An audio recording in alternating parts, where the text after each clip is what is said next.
السلام عليكم ليكيب، ومعكم الروكس في فيديو جديد. اليوم الموضوع تاعنا على واحد الطفل اللي قتلوه في برج بوعريريج اللي اسمه سفيان بن رحالة. المهم قبل ما نبدو الموضوع تاعنا اليوم ما تنساوش تصلوا على الرسول صلى الله عليه وسلم. واهم حاجه في هذا الفيديو ما تنساوش باللي كل ما نحط فيديو على ايامات هكا، بالك اليوم نحطو شويه روطار، كل ما نحط فيديو يتحط على 5:30. نبدأ بالموضوع تاعنا اليوم.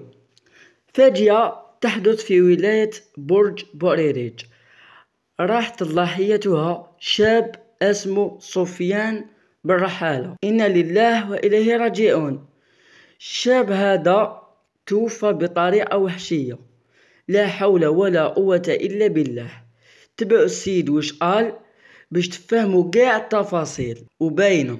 ما تنساوش تكومونتيو وتناقشوا معايا هذا الموضوع في الكومونتير. الشيعة بمعنى الكلمة ان كا كريمينال.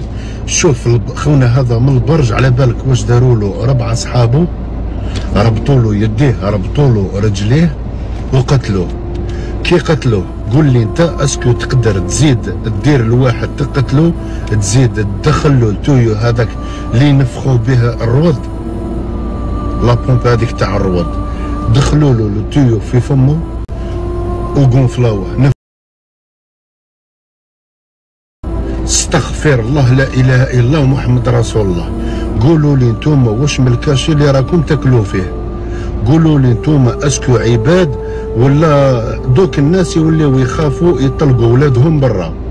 الله يرحمه ويوسع عليه، دعوا له بالرحمه خاوتي وتضامنوا معاه، بارطاجيو لنا الفيديو، الله صدق على والديكم. وهذا السيد الناس اللي قتلوه في عمرهم 17 18 19 سنه. كيفاش دوك انت تخلي ولدك يخرج برا يلعب ولا يدور ولا في هذا الوقت اللي رانا فيه؟ هذه في الامريكان وما داروهاش.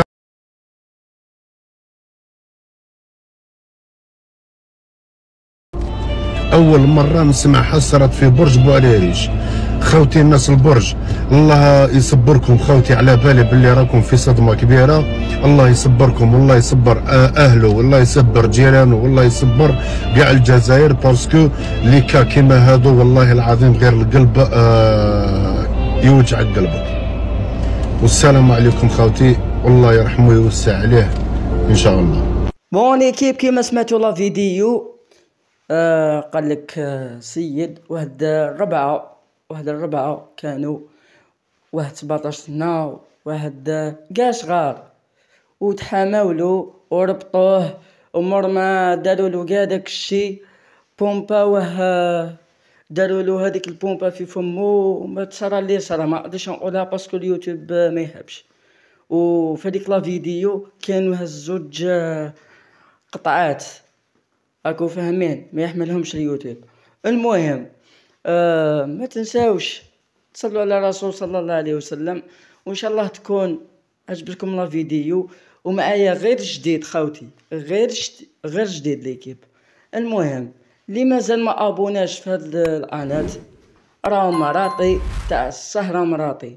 ما تنساش دير اللايك، ونتلاقاو في فيديو واحد اخرى، ونحبكم بزاف، وبيس عليكم ليكيب.